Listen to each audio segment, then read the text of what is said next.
Merci beaucoup d'avoir cliqué sur cette vidéo et aujourd'hui on va voir un texte qui se trouve dans l'évangile de Marc, chapitre 1er et le verset 35. On va essayer d'apprendre de l'exemple de Jésus. Alors le texte nous dit comme ça. Au matin, alors qu'il faisait encore très sombre, il se leva et sortit pour aller dans un lieu désert où il se mit à prier. On sait bien que Jésus aimait beaucoup son moment de prière, mais ce qu'on ne sait pas quand on lit ce verset, c'est que le jour d'avant, il avait beaucoup travaillé. Le texte nous dit qu'après le coucher de soleil, toutes les personnes qui étaient malades dans le village sont venues auprès de lui et que lui, il a guéri sans arrêt jusqu'à très tard. Et ça pourrait être comparable à quelqu'un qui avait travaillé de nuit, qui avait fait une nuit.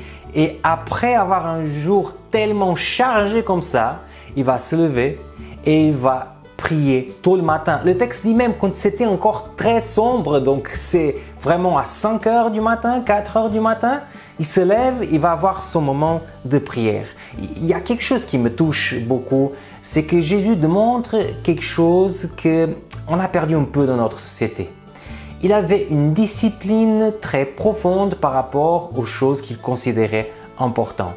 Mais là, tu entends discipline, tu vas dire « Ah non, il ne faut pas avoir la discipline dans les choses spirituelles, il ne faut pas s'imposer des trucs. » Mais mon ami, tu t'imposes tous les jours des choses. Tu t'imposes 3 repas, tu t'imposes de tout doucher, tu t'imposes de voir je ne sais pas combien de vidéos sur YouTube ou une série. Il y a plein de choses qu'on ne remarque même pas, mais qui ont cette discipline à faire.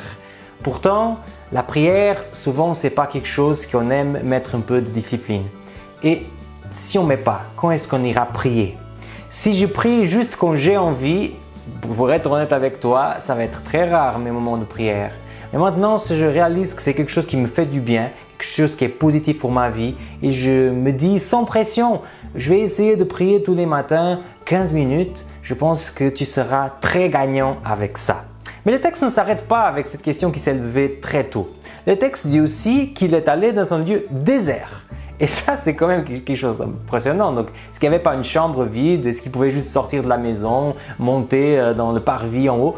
Est-ce qu'il n'y avait pas une autre solution? Pourquoi aller vraiment dans un endroit désert?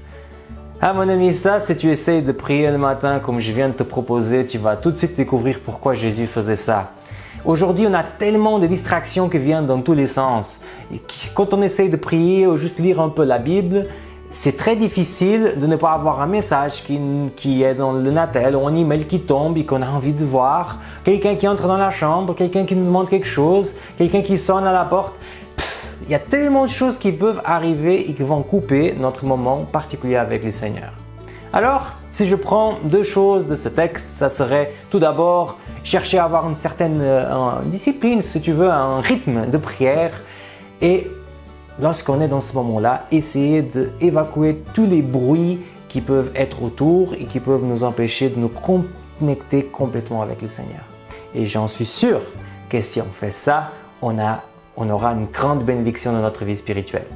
Merci beaucoup de ton attention et à la prochaine vidéo.